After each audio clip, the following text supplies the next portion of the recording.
nyumbani. Ngoja nifanyaje? Niwe kama bosi wangu. Kaza kunuia bwana wa kwangu. Huyu bwana anipende mimi tu. Huyu bwana vipi na vipi? Umeona? Sasa leo hii wanafanyia mabwana zetu. Ujiulizi, je, kesho tunapoachia watoto inakuwaje? Hapo umesema kweli. Kwa wafanyakazi wa ndani sasa hivi mimi sishauri kwa sababu ni tishio kubwa. Ndio maana kwa mimi kuhusiana na wafanyakazi nimemchukua mdogo wangu, upande wa binamu yangu, shemeji yangu, huko mabinamu ndo nipo naye nyumbani pale naishi. Na mimi sijui nichukue dalali, nitafutie mfanyakazi, mwisho wa siku atakuja mchukua mtoto wangu atampika kwenye moto, ataanza kumsofomola. Na rudi nakuta Ayubu. Asante sana kwa maoni yako. Josephina, lakini kwa mimi nilikuwa nina maoni tofauti kidogo. Nikapenda kushauri kwa wafanyakazi au kwa wasaidizi ambao tunakuwa tunasaidia, yani tunasaidia watu nyumbani, kazi za ndani, yani kama kuosha vyombo, kupika, kuangalia watoto na shughuli nyingine.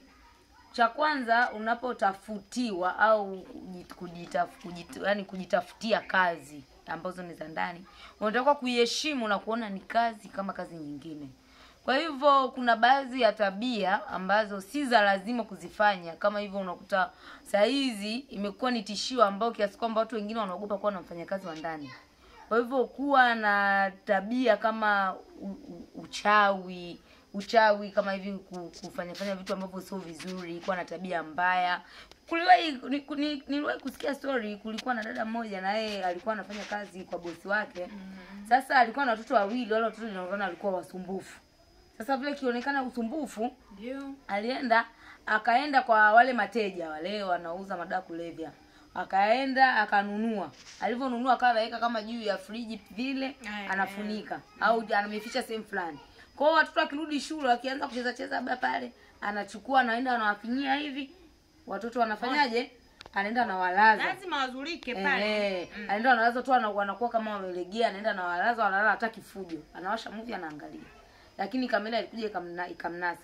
Kwa hiyo mimi ninachoshauri kikubwa ni kuheshimu kazi ambazo tunazo na kuheshimu wafanyakazi na kujithamini wewe mwenyewe na kuwa na hofu ya Mungu ndani yako.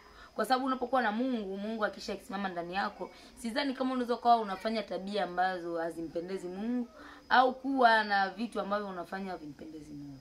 Kwa hiyo mimi kwa ushauri wangu wa bure nikawa na washauri hivyo. Unala kumalizia Madam Josephina? Hapo muongea vizuri. Hapo inabidi wa Tanzania sisi wenyewe tunakuwa makini na wabinti zetu, tunawachukua kutulindia nyumba, tunapoenda kwenye shughuli zetu. Ni kuwa tu makini. Ndio, asanteni sana kwa kusikiliza. Usisahau kusubscribe ili kuendelea kupata vipindi vizuri vijavyo.